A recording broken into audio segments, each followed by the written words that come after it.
Tito Dancio Love Stories presents The Billionaire Fake Fiancé, written by Jasmine. Kasal? Dad, no! Gulat na tanong ng binatang si A sa kanyang ama. Nang sabihin ng kanyang ama na ipapakasal siya sa anak ng kanegosyo niya. At para sa sariling kaligtasan ng kanyang anak. Alam kasi ni Don Ismael na manganganib ang buhay ng kanyang anak. Nasa loob sila ng opisina ng kanyang ama na si Don Ismael. Umiling ang kanyang ama. Ikakasal ka sa kanya, sa ayaw, at sa gusto mo. Wala kang magagawa.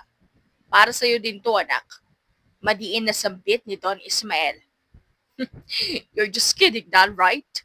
I don't want to be married agad. Anong kasal-kasal agad? Dad, tsaka wala pa po sa bokabularyo kong mag-asawa. At anong para sa akin din to, Dad? I don't even understand. Naguguluhang sabi niya. Tsaka, hindi ako makakapag-enjoy sa mga babae ko. Dagdag pa niya. Naisali pa talaga niya ang mga babae niya sa ganitong sitwasyon. Mahinang tumawa ang daddy niya tsaka dahan-dahang tumayo papalapit sa kanya. Nagtataka namang tumingin sa kanya ang anak. Nang makalapit ang dad niya, ay mahina siya nitong binatukan. Napahawak si A sa kanyang batok. No, I'm not kidding. Seryoso ako, anak. Nasa edad ka na din para ikasal para din to sa kaputihan mo. Maiintindihan mo din ako. Puro ka talaga kalokohan. Seryosong sambit ng kanyang ama mula sa likuran niya. Tsaka muling bumalik sa upuan. Pero dad, for what purpose? Hindi naman bumabagsak ang kumpanya natin, di ba? At kahit na, ayoko pa din ikasal. Umiling-iling ang dad niya. Basta, just trust me, anak. Sumunod ka na lang. Mabuti ito para sa iyo at para sa kaligtasan mo. Sambit muli ng kanyang daddy. Kunot noong tinignan ng binata ang kanyang ama. Hindi niya mapagtanto kung ano ba talagang balak ng kanyang ama. May mga barkada din siyang katulad niyang mayaman. Palagi silang gumagala at may iba't ibang kasamang babae. Umiling-iling siya. Paano makakabuti, Dad? I don't understand talaga. Tsaka, hindi ko ba nga nakikilala at nakikita ang babaeng tinutukoy mo? Muling usal ni Ace habang nakakrus ang dalawang braso. Napangisi ang dad niya, kaya punong-puno na ng pagtataka si Ace. Basta anak, makikilala mo din siya. And she's your fiancé already. Okay, makinig ka na lang sa akin, anak. Tugon nito, tsaka itinuon ng pansin sa cellphone nito nang makita niyang mag-ring. But dad, usal niya pa. Kinuha ng dad niya ang phone nito, tsaka sinagot ang tawag. Tinapik ng dad niya ang kanyang balikat tsaka lumabas ng opisina nito. Naiwang tulala si Ace at kunot noong tiningnan ng ama palabas ng opisina at hindi na nakaimik. Sino kaya ang fiancé ko? Kilala ko kaya? Well, I'm not interested. Sunod-sunod nitong tanong sa kanyang isipan. Naglakad siya palabas ng opisina ng daddy niya. Tsaka siya dumiretso sa opisina niya at tinapos na lang ang dapat tapusin. Nasa isang sikat at sosyal na cafe doon si Don Ismael kasama ang bodyguards niya habang inaantay ang magandang dalagang si Casely. Nagmadaling maglakad ang dalaga papalapit kay Don Ismael. Doon na muna kayo.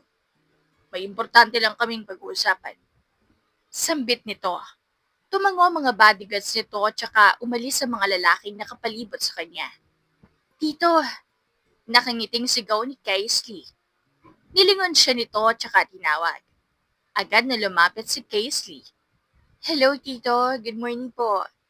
Nakangiti ang bati ni Casely, tsaka nagmano. Good morning din. Opo ka muna, Iha.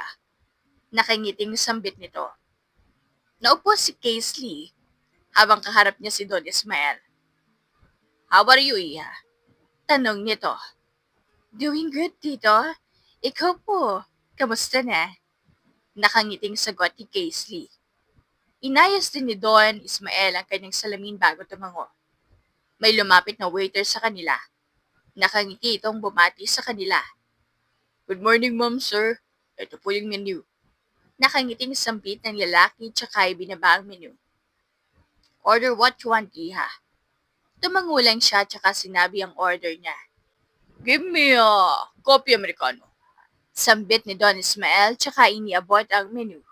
Oh, by the way, mabuti naman, Iha, at naging maayos na din ang pamumuhay mo kahit pinutol nito ang sasabihin niya at inilala ang mararamdaman ng dalaga.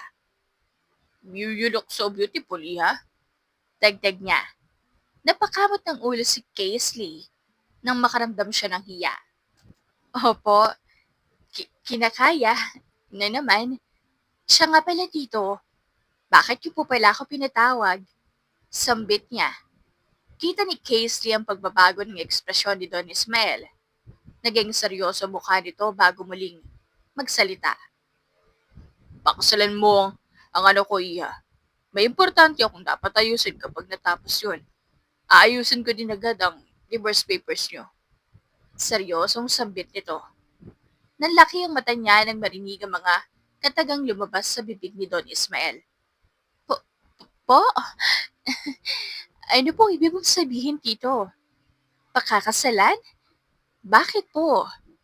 Hindi makapaniwalang tanong ng dalaga. Basta, I can explain right now. Just trust me, Iha. Ayoko may masamang mangyari sa anak ko. Marry my son, Iha. Sambit nito tsaka hinawakan ng mahigpit ang kamay ng dalaga. Malaki ang utang na loob ng pamilya ni Casely kay Don Ismael. Kaya hindi niya alam kung makakatanggi siya. Anong masamang mangyari po sa kanya? Hindi ko maintindihan, Tito. At yung kasal po? Naguguluhan niyang tanong. Pakasalan mo ang anak ko sa lalong madaling panahon. Ayoko siyang ipakasal sa taong hindi niya pa masyadong kilala. Ang ibig sabihin ay gusto ng isa kong kanegosyo na ikasal ang anak niya sa anak ko. Para lahat ng iba't ibang arian ko ay mapa sa kanila din. At isa pa, illegal ang business ng kanegosyo ko. Kaya sana matulungan mo ko. Paliwanag nito. Hindi alam ni Casely ang gagawin niya habang narinig ang paliwanag. Kaya tumango-tango siya. Naiintindihan ko po, Tito, pero wala na po bang ibang paraan? Bakit hindi niyo po agad i-report? Sambit niya. Naguguluhan na din siya sa mga nalaman niya. Sa'yo ko lang sinabi to, Iha, dahil alam kong mapagkakatiwalaan kita. Wala na tayong paraan. Ayokong ikasal ang anak ko sa iba. At wala akong magawa ron. Wala ding makakatulong sa akin. Ikaw lang talaga, Iha. Muli nitong paliwanag. Alam kong mapapahamak kayo sa ginagawa ko, pero nagtitiwala ako sa'yo. Alam kong kaya niyo to, Iha. Basta, magagawa mo lang ay bantayan ng anak ko. At ako na ang bahalang tumapos ng trabaho ko. Dagdag pa nito. Napailing-iling na lang siya sa mga nalaman niya. At tila sumasakit ang kanyang ulo. Pero Tito, hindi ko may papangako. Pagtanggi niya. Pakibantayan din siya, Iha, please. Pumayag ka na. Ako agad ang mag-aayos ng divorce niyo. Pinapangako ko yan. Panghihikayat nito. Yung bantayan siya magagawa ko pa po, Tito. Pero Tito, sinabi niyo na ba sa kanya ang tungkol dito? Takang tanong niya. Tumango si Don Ismael bago magsalita. Sinabi ko na sa kanya na ipapakasal ko siya pero hindi ko pa sinabi na ikaw ang pakakasalan niya. Kaya sana pumayag ka, Iha. Paliwanag nitong muli at halata sa mga mata nito ang pagmamakaawa. Bumuntong hininga si Casey.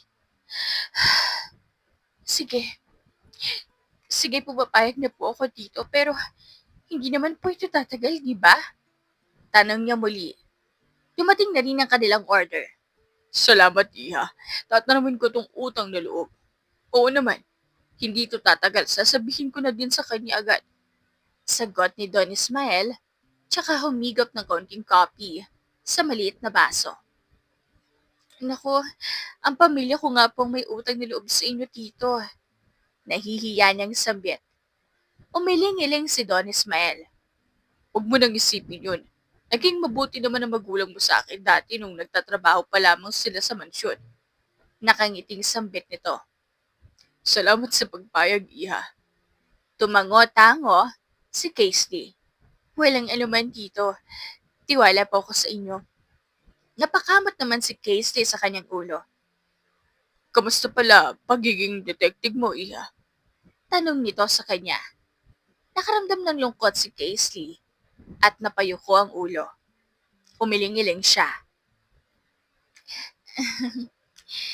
Hindi na po ako detective dito. Nag-resign po ako dahil yun ang huling-hiling ng magulang ko bago sila pumanaw. Sambit nito. Kulang na lang ay mag-aralgal ang boses niya dahil sa lungkot na nadarama. Oh, I'm sorry, I didn't know that thing. Sabi niya tsaka tinapik ang balikat. Nagangat naman siya ng ulo and she shook her head. No, tito. It's fine. Nakakalungkot lang kasi yun yung naging huling-hiling nila. Sambit niya na punong-puno ng lungkot ang boses. Andito lang kami, Iha. Pamilya na din naman ang turing namin sa'yo. Pagsusumamo nito, ngumiti siya ng mapait at pilit. Salamat, tito. So, Iha, hindi ka na talaga babalik sa trabaho mong yun? Kunot noong tanong nito. Baka ganun nga po. Opo, hindi na po talaga. Pero, tinutulungan ko pa din yung kaibigan ko sa mga kaso na hinahawakan niya. Pwede ko rin naman po kayong tulungan sa illegal na kabisnes nyo. Seryosong sambit ni Casey. Mabuti naman. No, Iha. Wag, baka ikaw pang mapahamak. Pakibantayan na lang ang anak ko. Panigurado, hindi nila magugustuhan ang sasabihin ko sa mga kabisnes ko, Iha. Napaseryoso ang mukha ni Don Ismael na nakingiti lang kanina. But I'm willing to help, tito. Sambit niya. No need, Iha. I can handle this. Asahan ko ikaw na bahala sa ano ko, Iha. Sabi nito tsaka sila tumayo. Na makatayo ay lumapit agad si Casey. Tsaka niyakap si Don Ismael. Tinapik-tapik naman nito ang kanyang likod. Naglabas ng credit card si Don Ismael sa kanyang bag. Nagtataka namang nakatingin sa kanyang dalaga. Here, Iha. Pag-aabot nito ng credit card, na kinuha nito kanina sa kanyang bag. Kunot noon namang tiningnan ng dalagang hawak at agad na kinuha. Para saan po to, tito? Tanong niya. Para sa'yo, Iha. Pasasalamat ko para sa pagpayag mo. Nakangiting sambit nito. Agad niya namang ibinalik ngunit tinanggihan siya nito. Tito, hindi na po. Hindi ko po matatanggap yan. Alanganin niyang sambit. Sige na, Iha. Kunin mo na yan. Yan na lang din ang alam kong paraan para naman kahit papahano, makatulong ako. Mahinahon itong sambit. Inabot naman ito ang credit card sa kanya. Dahan-dahan namang kinuha ng dalaga ang credit card. Salamat po, Tito Ismael. Nagpilit siya ng ngiti dahil nahihiya pa siya. Sige na, Iha. Mag-iingat ka sa pag-uwi. Pagpapaalam nito, nakangiti siyang tumango-tango bilang sagot. Ikaw rin, Tito. Ingat po. Sambit niya. Naglakad na palabas ng cafe si Don Ismael kasama mga bodyguards niya. Naiwan si Casey na may iniisip. Naupo siya at huminga ng malalim para makapag-isip-isip ng kanyang pinasok. Kaya mo to, Casey. It's not permanent. Isipin mo na lang na may pambawi ka na rin kay Tito. Sambit ni Casey sa kanyang sarili. Kinuha niya ang phone niya sa bulsa ng skirt na suot niya. Tsaka nagtipa at tinawagan ng kaibigan. Hello? Oh, Kaisley, ikaw pala. Sambit ng kaibigan niya wala sa kabilang linya. Hello, Cass? Yeah, it's me. Free ka ba ngayon? Tugon niya sa kabilang linya. Habang nakaupo at tarantang-taranta siya, tila nanginginig ang kanyang paa dahil hindi niya alam kung paano niya sisimulang ipaliwanag sa kaibigan ang mga ganap niya ngayong araw. Oo naman, break time pa lang din naman. Nasaan ka ba? Sambit nito. Nasa cafe ako yung palagi nating pinupuntahan. Sa Chase Cafe. Tugon niya. Okay. Hintayin mo na lang ako dyan. Papunta na. Nagmamadaling tugon ng kaibigan niya sa kabilang linya tsaka pinatay ang phone. Napabuntong hinga siya. Tsaka may tiningnan litrato sa kanyang cellphone. Naroon ang dalawang batang puno ng putik sa muka habang nakangiti. Naroon si Ace at Kaisley. Magkababata sila noon. Pinagmasdan niya lang iyon habang inaantay ang kaibigan. Nang makita niyang may nag-text sa taas ng screen niya, pinindot niya agad iyon at pinasa sa kanyang isip. Kaisley, I'm here na. Pag-text ng kaibigan niya, hindi na niya ito nireplyan bagkus ay lumingon siya sa kanyang likuran.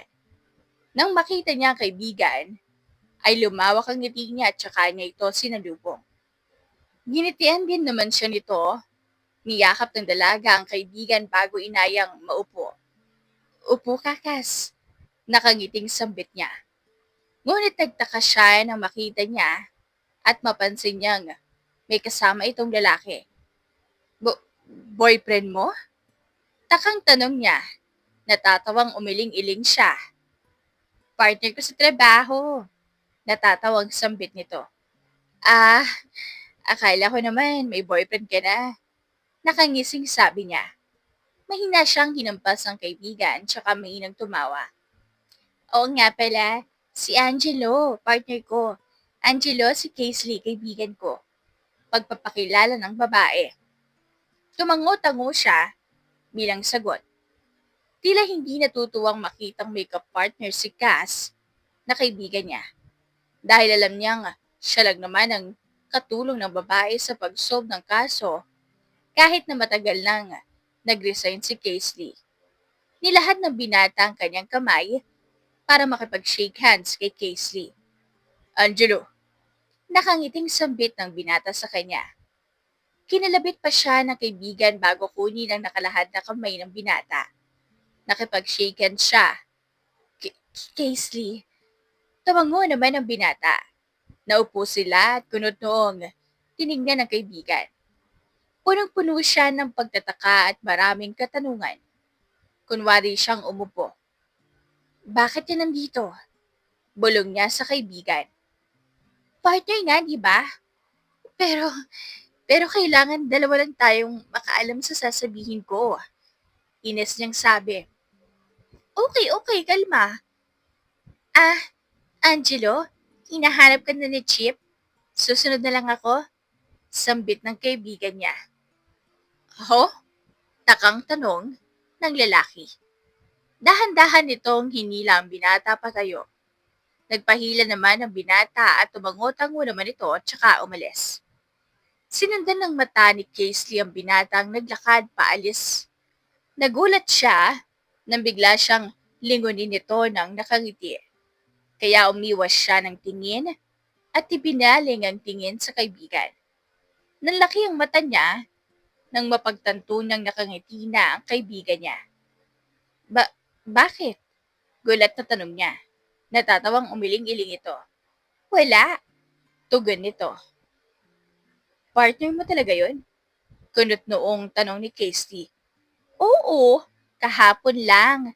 Pinakilala ni Sir. Di ba nga tayo ang partner dati? Tapos sabi ni Sir, may papakilala daw siya na magiging partner ko. Pagpapaliwanag ng babae. Tumago naman si Kaisley bilang sagot. Tumanggi naman ako. Kaya lang, ayaw ni Sir kahit ipilit ko wala na akong nagawa. Nakikinig lang si Kaisley at napapaisip. Baka nga. Pero hindi niya naman kailangan ng partner. Bakit kasi nag-resign pa ako? Sambit niya sa kanyang isipan. So, close na kayo? Tanong niya. Napatangoy naman ang kaibigan niya. Madali lang naman siyang pakisamahan. Yes, kind. Kaya nakaklose ka na din agad. Ba't ba hindi ka na lang kasi bumalik sa serbisyo? Total, wala naman na sila tita. Seryosong tanong ng kaibigan niya. Natahimik siya sa narinig. Masakit pa din nang mawala ang kanyang magulang. Dahil mag-isa na lang siyang namuhay. Namatay ang kanyang magulang dahil may sakit ito. At hiniling sa kanya na umalis na siya sa serbisyo para sa kapakanan niya. Kaya sinunod na lang ni Casey kahit labag sa kalooban niya na umalis. Dahil yung talaga ang gusto niya. Kaya kahit na tinupad niya ang huling habilin ng kanyang ina, ay pinagpatuloy pa din niya ang pagtulong sa kaibigan. Nakatulala lang siya. Casey! Casey? Ayos ka lang ba? Muli nitong sambit. Tila nabingi siya dahil pakiramdam niya hindi niya naririnig ang kaibigan. Naisip niya ang kalagayan ng nanay niya noon. Namatay ang mama niya dahil mayroon nitong sakit. Casey! Pagtawag pa nito sa pangalan niya. Nang mabalik si Casey sa ulirat, kita niya ang kaibigan niya na kumakaway sa harap niya. Ha? Ha? Utal na tanong niya. Sorry. Sorry. Sambit nito. Napayuko siya at hindi nakapagsalita. Sorry, Casey. Naupan ba kita? Mahinang tanong nito. Ayos lang. Naalala ko lang si Mama. Tugon niya. Nakaramdam ng lungkot ang kaibigan niya. Kaya agad itong lumapit sa kanya at niyakap ng mahigpit. I'm still here, Casey. Panghihikayat nito.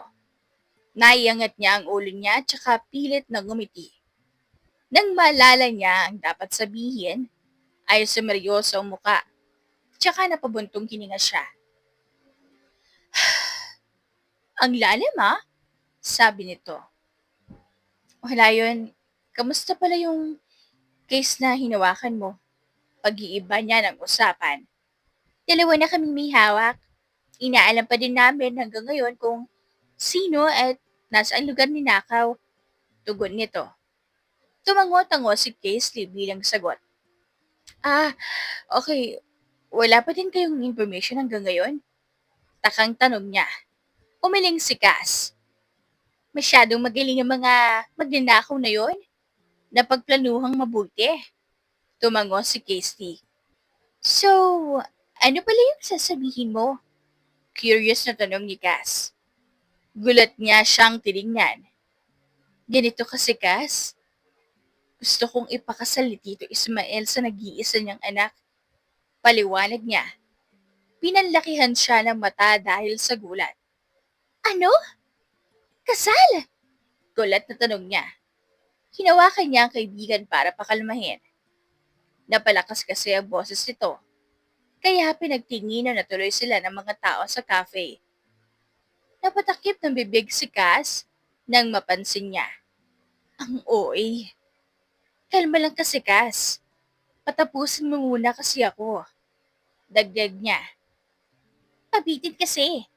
Sabi nito at saka pabirong kinurot sa tagliran ng kaibigan. Hindi ba kapaghintay? She chuckled. Ang tagal mo kaya? Giit nito. Okay, ganito kasi. Di ba kilala mo si Tito Don Ismael? Tanong pa niya. Tumango lang si Cass bilang sagot. Gusto niya akong ipakasal sa anak niya. Yung naging kaibigan natin dati nung mga bata pa tayo. Siya yung gusto ni Tito na ipakasal ako sa kanya pero syempre temporary lang. Pagpapaliwanag niya, nakatingin lang sa kanya ang babae. Kaya agad siya kumiwas ng tingin habang nagpapaliwanag. Aayusin din naman ni Tito agad yung mga papel. Sabi pa niya para raw sa kaligtasan ng anak niya. Pagpapaliwanag niya. Ipakasal sa taong hindi mo naman gusto? Para sa kaligtasan? Hindi ko magets. Kunot noon itong tanong. Muli siyang napabuntong hininga. Wala naman akong choice. Alam mo namang malaki ang utang na loob ng pamilya ko sa kanila, di ba? Hindi ko alam kung maaari ko bang sabihin sa'yo to pero pinagkakatiwalaan kita. Paliwanag niyang muli. So pumayag ka. Alam ko naman yon. Pero pwede mo namang tanggihan yon. Sambit nito. Alam ko. Kaso oo, pumayag ako. Hindi rin naman to tatagal. Gusto ko lang din tulungan si Tito. May isang ka-business partner si Tito na illegal. That time hindi niya alam kaso nalaman din niya tapos gusto ng kanegosyo niya na ipakasal ang anak niya sa ka-business partner niya para makuha lahat ng ari-arian at mapasa kanila lahat yon. Kiit na paliwanag niya. Tumango-tango si Cass habang nakikinig kahit na nagbubuluhan. Illegal? Bakit hindi niya i-report? Ah, gets. Kaya ikaw yung ipapakasal niya sa anak niya para hindi sila mapahamak at dahil pinagkakatiwalaan ka ni Tito Don Ismael, ikaw ang naisip kang hinga ng favor? Dagdag nito. Exactly. Nakangiti niyang tugon. Pero baka ikaw mo mapahamak. Nasapo na lang ni Cass ang kanyang noo sa pagkadismaya. Hindi naman. Tutulungan mo naman ako, di ba? Oo. Pero paano ka? Nag-aalalang tanong ng kaibigan. Kaya ko to. Sinabi ko na din yan kaso nga lang. Malaking sindikato raw, binabayaran lang daw sila o matutukso ng pera ang ibang pulis kaya wala lang rin. Gusto kong tulungan sa tito. Kaso, ayaw niya. Baka raw mapahamak lang ako. Dagdag pa niya. Ah, okay. Tama naman pero gusto mo ba akong tulungan tugusin yung sindikatong yon? Nakangising tanong ng babae. Gusto ko naman kaso ayokong mapahamak ka. Tugon niya. I see, pero tingnan ko makakaya ko. Pangungulit nito. Okay, imbestigahan mo na lang muna. Pero sigurado ka na sa magiging desisyon mo? Nag-aalalang tanong nito. Oo, siguro. Wala din naman akong choice. Bored niyang tugon. Tinapik-tapik na lang siya ng kaibigan sa balikat niya. Isa pa pala, sabi ni Tito, gusto niyang bantayan ko si Ace. Sambit niya. How can I do that? Dagdag pa niya. Ha? Bantayan? Nagbubuluhang tanong ni Cass. Hindi ko din alam. Basta babantayan ko na lang siya ng hindi niya nalalaman. Tugon niya. Tumango na lang ang kaibigang bilang sagot. Ah, okay. Basta sabihin mo lang ako, sambit nito, na ikinatango naman ni Kirsty. Tiningnan naman siya nito na parang nangungusisa. Bakit ka ganyan tumingin? Tusukin ko mata mo, makita mo. Pagbibiro niya. Mahina lang itong tumawa, sarkastikong bumilog ang mata niya saka mahinang hinampas ang kaibigan. Napatayo bigla si Cass nang maalalang mayaasikasuhin pa pala ito. Bakit? Gulat na tanong ni Casey. Mauuna na pala ako. Mayaasikasuhin pa ako sa office. Ingat sa pag-uwi, okay? Agarang sambit nito tsaka humalik sa pisngi ng kaibigan. Sige, ingat yan. Sigaw ni Casey nang makalayo-layo ang kaibigan niya dahil nagmamadali ito. Nang matapos ay napagpasyahan niya ng umuwi. Habang naglalakad siya, ay may narinig siyang nagsisigawan. Tila ba may hinahabol ang mga ito? Papunta pa lang sana siya ng parking lot, ngunit may narinig na siyang ingay. Kaya agad niya itong tiningnan sa sobrang curious. Snatcher! Snatcher! Sigaw ng mga tao habang may tumatakbong palapit sa kanya. Napabuntong hininga na lamang siya at inabangan ang magnanakaw na lalaki na may hawak ng isang briefcase habang tumatakbo sa direksyon niya. Nang makita niya ay agad niya itong sinuntok sa tiyan. Aray! Sambit niya nang madama niya ang pagkirot ng kamay niya dahil malaki ang katawan ng lalaking mandurukot. Nang masikmuraan niya ang lalaki, nanghina ito, tsaka napaupo sa sahig. Ganun na ba ako kalakas sumuntok? Kinuha ni Casey ang hawak nitong briefcase. May dumating na ring guards at kinuha ang magnanakaw. Medyo mabigat kaya 2 kamay ang pinanghawak niya. Nang makuha niya, ay iaabot na niya sana ito sa babae ngunit umiling ito sa kanya. Kunot noon niya itong tiningnan at nagsigilidan ng mga taong nakapalibot na may binatang naglakad sa gitna. Pakiramdam niya ay huminto ang paligid niya nang makita ang gwapong binata. Tila nag-slow mo ang paligid. Bigla rin siyang nakaramdam ng kakaiba sa kanyang dibdib. Formal ang suot nito at hindi may tatangging. Napakagwapo nito dahil nagtitilian din ng mga babae sa gilid. Habang nakatingin sa binata, inalis ng binata ang mamahaling na salamin nito na pinagtilian na naman ng mga babae. Nanlaki ang mata ni Casey nang makita niya ang binata. Ace? Malakas niyang sambit. Kaya nagtinginan ng mga tao sa kanya na kanina lang ay nakatuon ang mga pansin sa gwapong binata. Halata sa mukha ng binata ang pagtataka nito. Nagsimula ng pagpawisan ng noo ni Casey sa sobrang bilis ng tibok ng puso niya. Agaran niya itong hinagis sa binata nang makalapit ito ng kaunti sa kanya. Mabilis namang nasalo ng binata ang briefcase na nasnatch sa kanya kanina lang.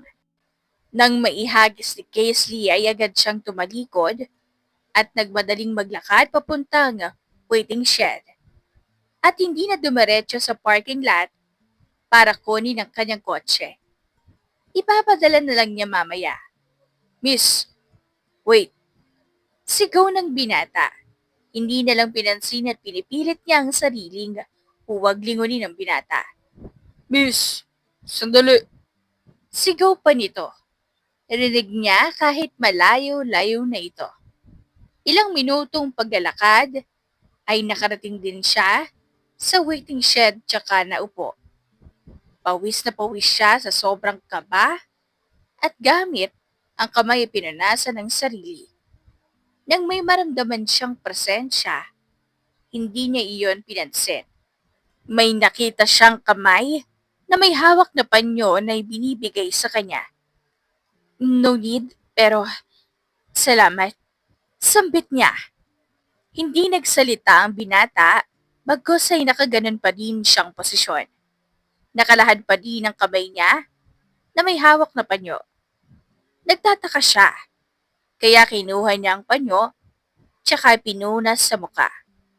Dahan-dahan niya ding inangat ang ulo niya para makita ang binata. You look so fresh pa din, he whispered.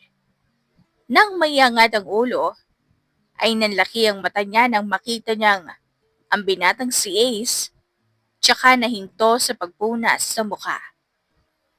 Cute.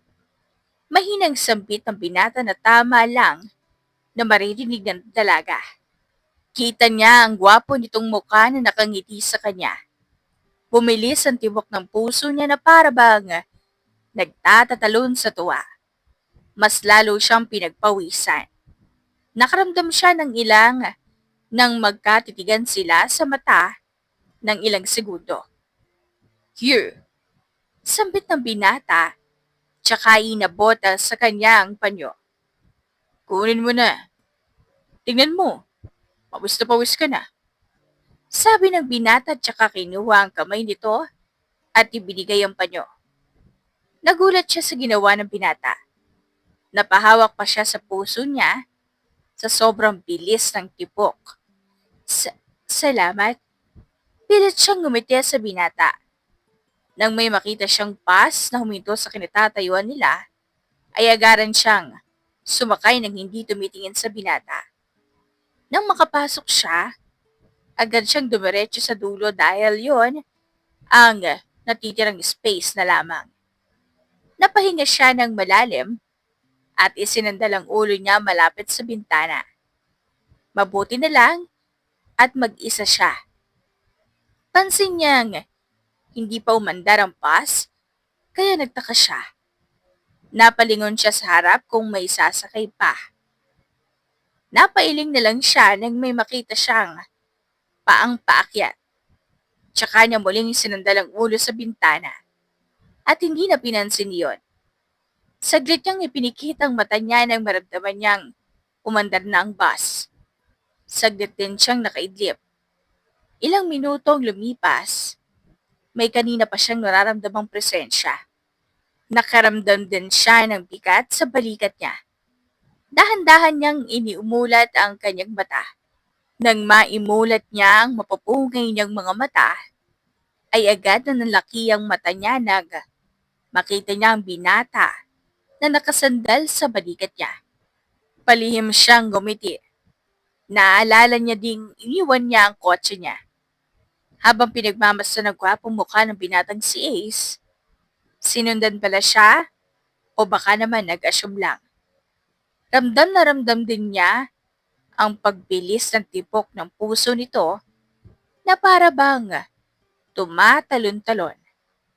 Kahit ramdam din niya ang pagkailang ay hindi na pinansin iyon. Tinitigan niya ito ng ilang minuto. Habang tinititigan niya ang binata, hindi niya maiwasang mapangiti. Inayaan niya lang na gano'n ang pwesto nila na nakasandal ang ulo ng binata sa balikat niya. Pinagmasdan lang niya ang gwapong mukha nito na pati na ang umiikting nitong panga. Gumalaw ito ng kaunti, kaya napasapo na lang ng noo ang dalaga at lalong kinabahan. What should I do? Tanong niya sa kanyang isipan. Nagigising na siya. Baka mamaya kung anong isipan nitong lalaking to. Dagdag pa niya. Isinandal niya ang ulo niya sa bintana at kunwari natutulog. Gumalaw-galaw ang ulo ng binata at saka iminulat ang mga mata habang nakangiti ang mga labi. Ang gwapo ko talaga. Pabiro nitong sambit. Tsaka agarang tumingin sa dalaga. Sinadya talaga ng binata na sundan at tabihan ng dalaga. Dahil na rin sa nararamdaman niya at sa curiosity na bumabalot sa kanya. Bakit napakapamilyar ng babaeng to? Bakit alam niya ang pangalan ko? Mga tanong sa isip ng binatang nais niyang mabigyan ng kasagutan. Hambog naman pala. Napaka-assuming pa. Mahinang bulong niya. Hey! Mahinang sambit ng binata sa dalaga na guminto ang bus na sinakyan nila. Nang marinig ni Casey ang pagtawag sa kanya, dahan-dahan niyang iminulat ang mapupungay niyang mga mata. Habang titig na titig ang binata sa kanya. Ano yun? Mahinhin niyang sambit na akala mo ay bagong gising lang talaga. Nagkatitigan sila ng ilang segundo. Tsaka muling nagsalita ang binata. Hindi ka pa alis? Tanong ng binata sa kanya. Ha? Takang tanong niya. Nanlaki din ang mata niya nang sobrang lapit na ng mukha ng binata sa kanya. Miss, hindi pa ba kayo bababa? Sigaw ng driver mula sa harap. Nang maramdaman nilang tumahimik ang paligid. Dahan-dahan silang lumingon sa kasama nilang nasa bus. Nang makita niyang nakatingin ang mga tao na kasama nila sa bus, ay agad niyang tinulak ang binata. Tsaka nagmadaling naglakad bababa ng bus. Bababa na po. Sambit pa niya nang makarating siya sa harap. Nagmadali pa din siyang bumaba para hindi na makita ang binata. Na makababa siya, ay agad din siyang nagmadaling maglakad pa uwi. Agad ding umalis ang bus. Napabuntong hininga siya. Ay, nakakainis. I need to do this but hindi ko magawa. Asik niya sa sarili niya habang naglalakad. Anong hindi mo magawa? Tanong ng binata mula sa likod niya. Napalingon siya at nanlaki ang mata nang makita si Ace mula sa likuran niya. Ay, kabayo! Gulat niyang turan. Grabe ka naman sa kabayo. Sa gwapo kong ito. Tumawa ng malakas si Casely. Napakahambog mo naman pala. Shh! Asik nito. Ano nga bang hindi mo magawa? Pag-iba dito ng topic. Ha? Feeling close yarn? Ang sabi ko, anong hindi mo magawa? Muli nitong tanong. Pakialam mo ba? Pagtataray niya. Psst. Muli siyang naglakad tsaka naman siya sinanda ng binata at sinabayan sa paglalakad. Kailangan kong gawin to para mapadali trabaho ko. Sambit ni Casely sa kanyang isipan. Tsaka huminga ng malalim. Huminto siya, kaya napahinto din ang binatang kasama niya. Humarap siya sa binata at tsaka tumingin diretso sa mga mata nito. Kunot noon itong nakatingin sa kanya. Pumikit si Casey saglit, tsaka niyakap ang binata. Naglagay siya ng isang maliit na bagay sa suot at damit ng binata. Pang-trace kung saan ka man pupunta para hindi na ako mahirapang hanapin ka. Mahinang bulog niya mula sa likuran ng binata habang nakayakap pa din siya. Huh? What did you say? Sambit ni Ace mula sa likod niya at halata sa binata ang gulat. Agad siyang kumalas tsaka siya nagsimulang maglakad. Lumingon siya ng kaunti at ayan na naman ang puso niyang sobrang bilis ng tibok. Para siyang nakipagkarera sa sobrang bilis ng tibok ng puso niya. Umiling siya. Wala. Mauuna na ako. Agaran niyang sambit. Tsaka nagmadaling maglakad paakyat sa elevator patungo sa 3rd floor ng kondo. Napakamot na lang ng ulo ang binata. Tsaka napahawak sa dibdib niya. Ang bilis ng tibok ng puso ko. Sambit nito sa sarili habang hawak ang dibdib niya.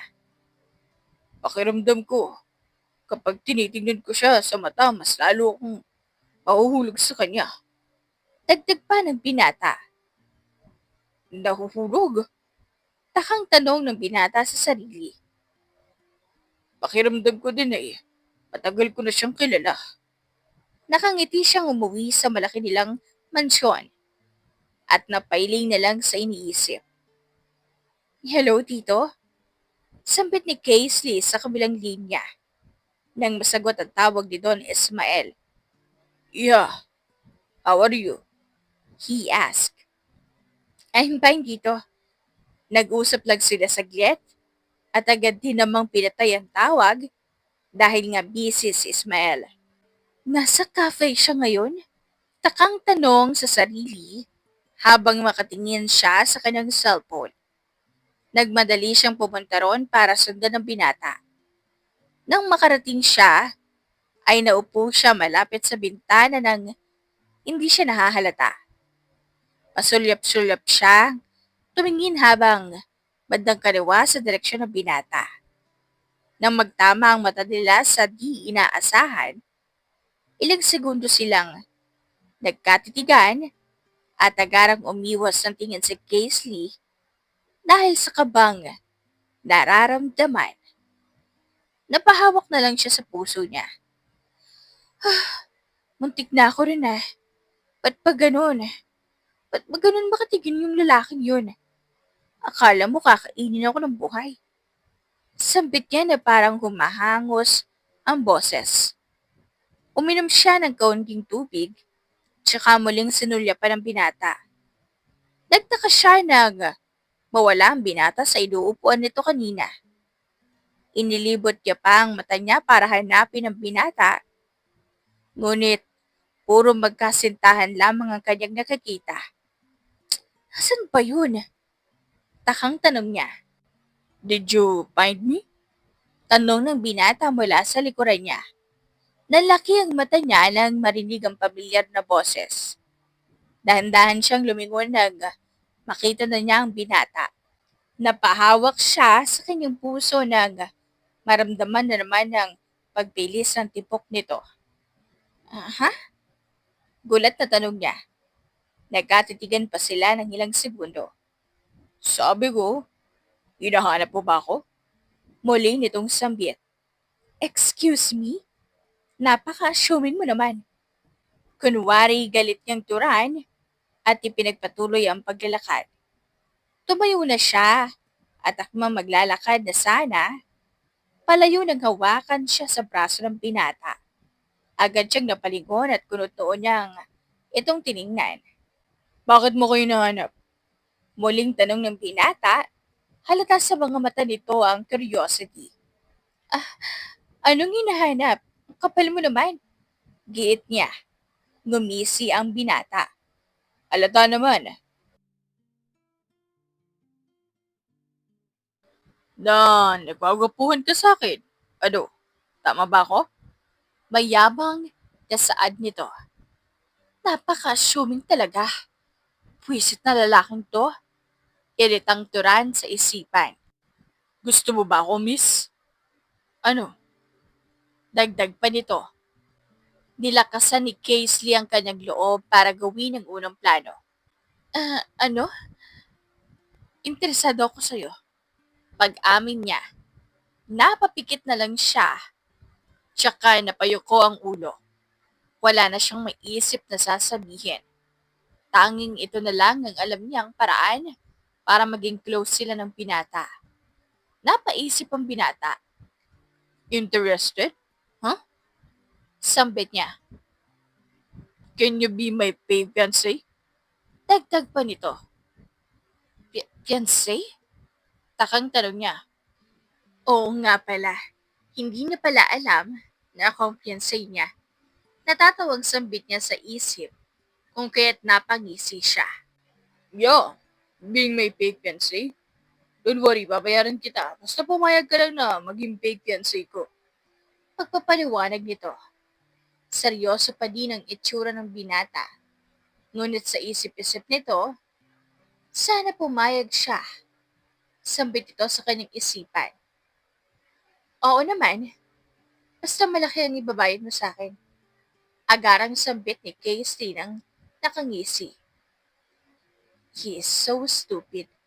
But he is handsome, ha? Sambit ni Casey sa kanyang isipan. Ha? Ano bang sinasabi ko? Muli niyang sabi tsaka na pailing-iling. Pumapayag ka na talaga? Pagsisigurado ng binata. Oo nga, tugon niya sabay tango. Ayaw mo ata. Dagdag pa niya tsaka tumalikod. Agad naman siyang hinawakan ng binata sa braso niya. No. Malakas na sambit ng binata. Agad niyang nilingon ito nang nakataas ang isa niyang kilay. Are you shouting on me? Mataray na tanong niya. No. No, I'm not. Mahinahong sambit nito. Okay, good. Mabuti nagkakaintindihan tayo. Nakangisi niyang sabit. Agad nang kinuha ang number niya para may contact sila sa isa't isa. Pagkatapos noon, sige, magkita na lang tayo bukas. I'll text the location. Pagpapaalam ng binata. Sure, bye. Pagtugon ni Casey. Maglalakad na sana siya nang marinig niya muli ang binata mula sa likuran niya. Sandali lang, miss. Sigaw nito. Kunuto niya itong nilingon. Ako pala si Ace. Pagpapakilala niya saka naglahad ng kamay para makipag-shake hands sa dalaga. Agad namang tumugon si Casey, tsaka bahagyang ngumiti. Casey, sambit niya at nakipag-shake hands. Ilang segundo ang lumipas habang nakaganon pa din ang kanilang posisyon na nakatingin sila sa mata ng isa't isa, tsaka nagdakad at huminga ng malalim. Pakiramdam niya kasi ay hindi siya nakakahinga ng maayos kanina. Nagkita si Casey at Don Ismael sa private na opisina nito para mag-usap. Ano yung sasabihin mo, Iha? Agad na tanong nito sa kanya. Ngumiti siya bago magsalita. Tito Don Ismael, sinundon ko po si Ace kasi naglagay po ako ng trace sa kanya that day and then sumunod ako sa kanya. Okay? Tugon sa kanya. Tito, He said na I'll be his fake fiancé po. Pumayag ako, kahit hindi niya alam na magiging fiancé niya po talaga ako. Pagpapaliwanag niya. Really? Paano nangyari? Takang tanong nito. Basta tito, mahabang kwento po pero pumayag na lang ako kasi. 'Di ba sabi pa niya babayaran niya raw ako. Dagdag niya. Pagkatapos niyang magpaliwanag, nagsitawanan lang sila. Okay, good. Hindi na tayo mahihirapan. Dagdag pa nito. Tumango naman siya. Opo. Nang magkaintindihan, umuwi na siya sa kanyang kondo. Kinuwento niya sa kaibigan niya ang nangyari habang magkausap sila sa phone. Totoo ba? Hindi makapaniwalang tanong ng kaibigan. Napailing na lang siya habang nakadikit sa tenga niya ang phone niya. Oo nga, pumayag na ako. Ganon din naman yun, masayang sambit niya. Rinig niya ang pagtawa ng kaibigan niya sa kabilang linya. Oo siya, buti naman, hindi ka na din mahihirapan sa pag-amin na ikaw din ang fake fiancé niya. True, fake fiancé lang naman kaya wala na ding problema. Wala din naman akong boyfriend. Natawa na lang siya sa nasabi. Sabay ng malakas na pagtawa ng kaibigan niya. Nailayo niya ang phone niya sa sobrang lakas ng tawa nito. O siya, sige na. Kita lang tayo ulit kapag may oras na. Sige, magpahinga ka din ha. Sub-sub ka sa trabaho mo eh. Saka pinatay ang tawag. Lumipas ang ilang araw, mas naging close sila ni Ace. Minsan pang nag-shopping sila nang pinaghawak siya ng lahat ng bibilihin ni Ace. Ano mo ko, Yaya? Sigaw niya habang bitbit niya ang mga pinamili ng binata. Ang ingay mo. Sambit naman ito. Ganon. Sabay baba niya ng mga pinamili ng binata. Magpaka-gentleman ka naman. Bahala ka dyan. Mag-shopping ka mag-isa mo. Sabi niya tsaka tuluyang umalis at iniwan ang binatang nag-iisa. Kainis na lalaking yun. Usal niya sa sarili habang naglalakad. Kaisley! Rinig niyang sigaw ng binata sa kanya. I'm just kidding lang naman. Natatawang sambit ng binata. Kaya agad siyang napalingon. Kidding mo mukha mo. Kita niya ang binata na may dalang ice cream na punong-puno ng chocolate sa ibabaw. Isama mo pa ang toppings nitong umaapaw sa marshmallows. Hey! Sigaw pa nito. Napatingin lang siya at kunot noon niya itong tiningnan. What? Galit niyang sabihin. Ngunit nang makita ang ice cream na dala ng binata ay parang naglalaway siya sa sobrang sarap ng ice cream. Lalo na sa mainit na panahon. Here, galit agad eh. Sambit ng binata at saka iniabot ang ice cream. Para saan? Tanong niya. Malamang, para sa akin. Hindi ko lang maubos kaya ibibigay ko sa'yo. Nakagising nitong tugon. Wow ha? Hindi kaya ako tumatanggap ng tira-tira. Mukha bang tira-tira to? Aba, malay ko. Napairap na lang siya. Sorry na.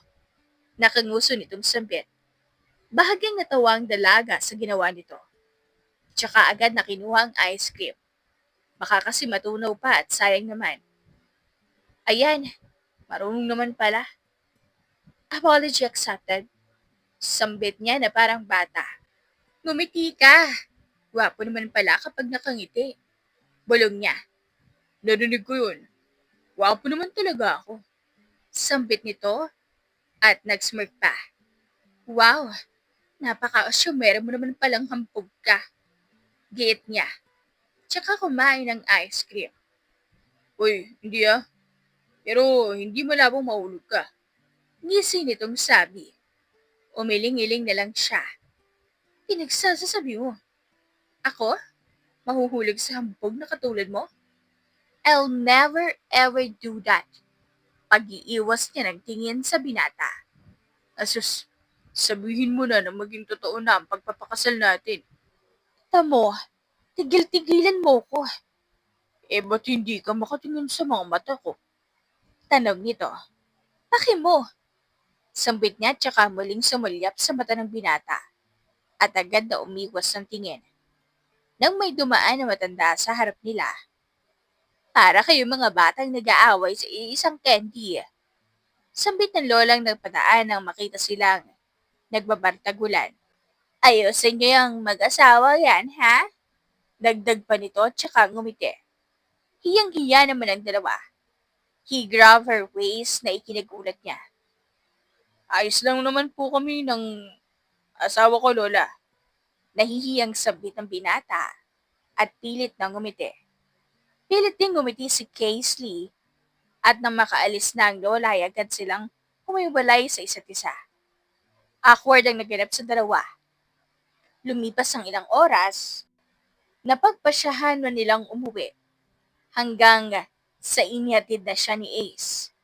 Lumipas sa mga araw, mas naging close ang dalawa. Mabuti na lang ay nakokontrol ng dalaga ang sarili. Kasalukuyan nag-uusap sina Casely at Ace sa cellphone. Habang nakahiga sa sopa si Casely at kumakain ng chichirya sa bahay ni Cass. Why did you call me? Ano naman bang ipapagawa mo? Iritang tanong ng dalaga. Mahinang natawa ang kaibigan niya. Sa kanya ito tiningnan na masama. Irita ba naman? Sabit ng kaibigan bago maupo sa sopa na siya namang pag-upo ni Casely. Malamang be, pahinga kaya ngayon? Tugon niya. Gusto niyo lang muna sana magpahinga ngayon. Sorry, I just need you right now. Agarang sambit nito. Napakunot noon na lang si Cass na kaibigan niya habang pinapanood ang reaksyon ng kaibigan. Habang kausap ang binata. Anong sabi? Takang tanong niya. Umiling-iling lang siya bilang sagot. Ipapakilala niya raw ako kay Tito Ismael. Sagot niya. Oh, bakit malungkot ang mukha mo, Ran? Kilala ka na naman ni Tito. Kunot noon itong tanong. Napatingin siya sa kaibigan at agad ting umiwas ng tingin. Yun na nga. Paano kung mabisto kami ni Ace? Hindi yan. Tiwala lang. Ang galing mo ngang mag-acting na hindi mo kilala si Ace. Pagpapaliwanag ng kaibigan. Napangisi ito. Kaya agad na binalingan ni Casey ng tingin ng babae. Marahil may naisip itong kalokohan. Inintay niya pang magsalita ang binata. Ngunit lumipas ang ilang segundo. Hindi na nagsalita ang binata kaya muli na siyang nagsalita. Saan naman tayo pupunta? Takang tanong niya. Ipapakilala kita kay Dad. I'll tell him that I have my fiancé na. Baka sakaling hindi na niya ako ipakasal agad. May halang confidence itong sampit. Ano? Seryoso ka ba? Gulat na tanong niya. Nanlaki pa ang mga mata. Yeah, I'm not kidding. Pag-miss ka na, susunduin na lang kita. Magkita na lang tayo. Iti-text ko yung location. Yun mo ko sunduin, wala ako sa bahay. Ha? Asan ka ba? Kuryosong tanong ng binata. Napataas ng kilay ang dalaga sa tanong ng binata. What do you mean? Tanong niya. I mean, wala lang, basta. Sa bahay mo kita susunduin. Mga 5 minutes andyan na ako. Be prepared, my fiancé. Utal nitong tugon, ngunit na diretso naman ang sasabihin sa dulo. At may pangaasar pa sa boses. May kung ano na namang kumiliti kay Casely sa narinig. Nakangiti siyang ibinaba ang phone nang mamatay ang tawag. Nagmadali siyang tumayo para maligo at magayos ng sarili. Sinundan naman ng tingin ni Cass ang dalaga. Saan ka pupunta? Anong sabi sa'yo? Sunod-sunod nitong tanong. Napabuntong hininga siya. Saka agad na umiling. Uuwi muna ako. Sabi ko nga, wala magpapahinga sa pamilyang to. Mahinang tumawa ang kaibigan niya. Saka mahina siya nitong hinampas. Kwento mo sa akin mamaya. Ingat ka. Nakangiti nitong pagpapaalam sa kaibigan. Bago siya nito, inihatid sa labas ng apartment. Nang makasakay ay dumiretso agad siya sa kondo niya. Ilang minuto lang din ang lumipas at nakarating na din siya. Dumiretso siya sa CR niya tsaka agad na naligo.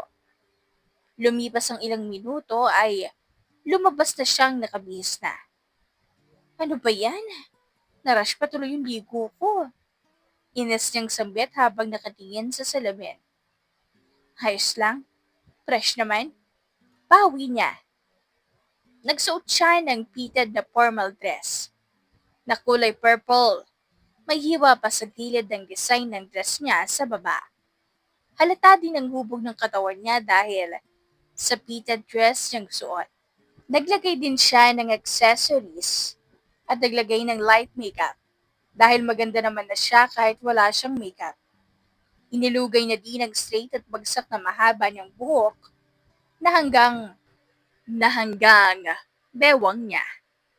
Nagayos ng kaunti sa kanyang buhok at nag-spray ng pabango bago salubungin si Ace. Isang binatang bumisita sa kanilang bahay. Pagkakita ni Ace sa kanya ay tila nahulog ito sa ganda ni Casey.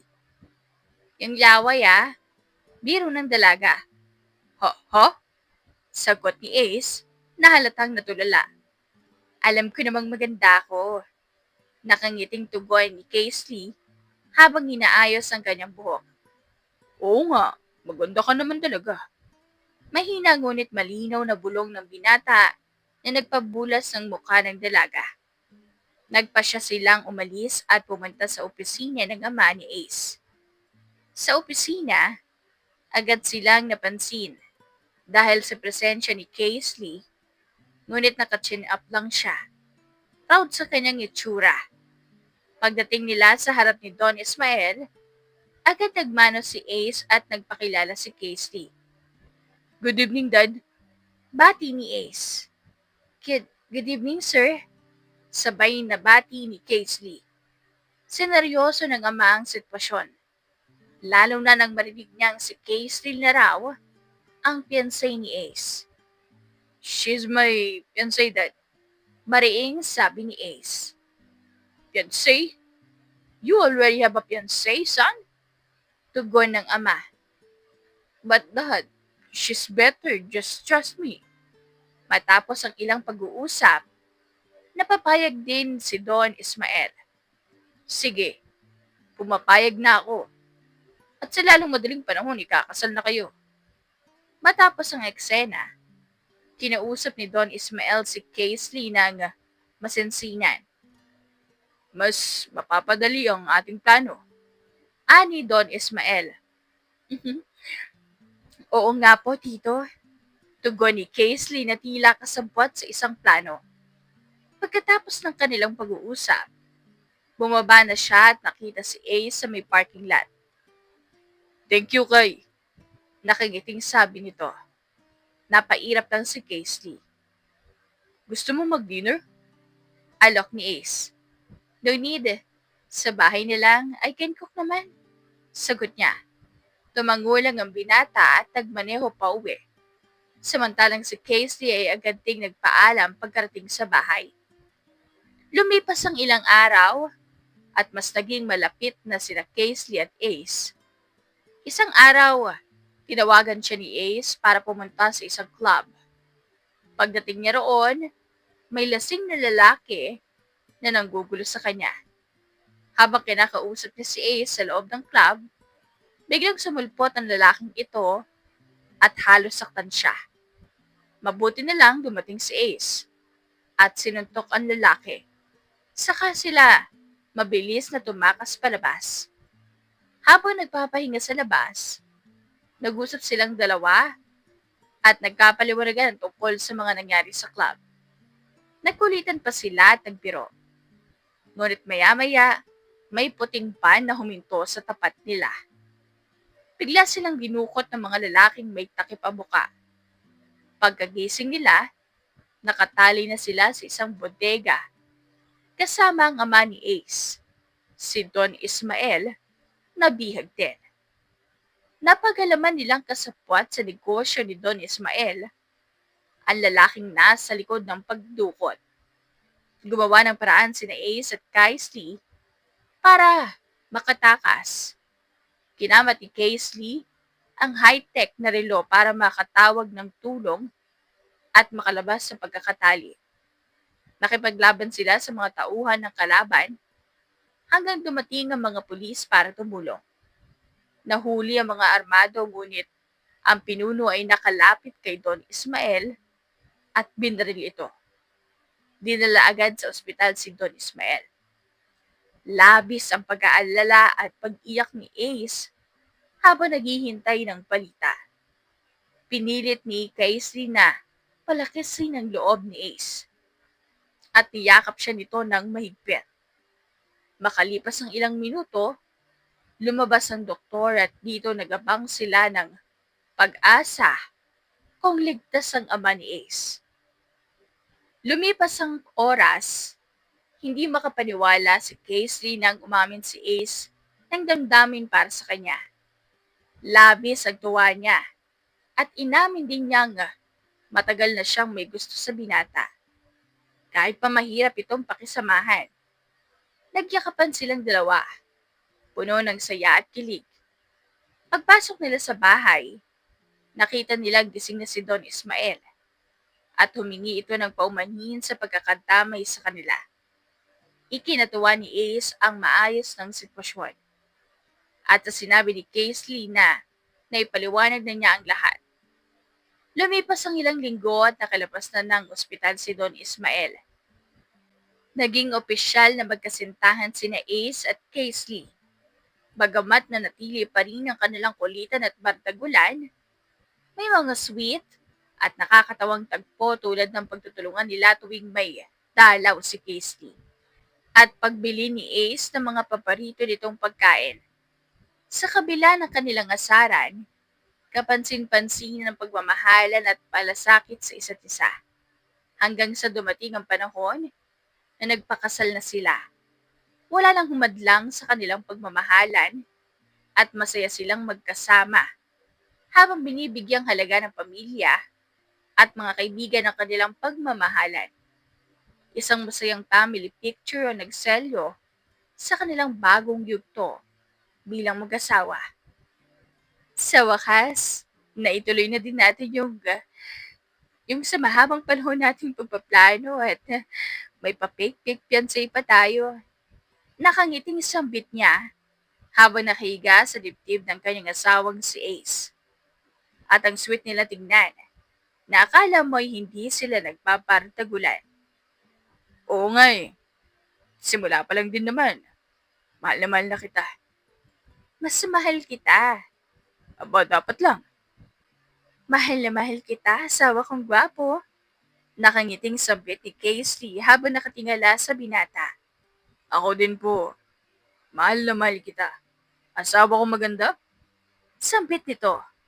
Saka agad na dumampi ang malampot nitong labi sa noo ni Casey.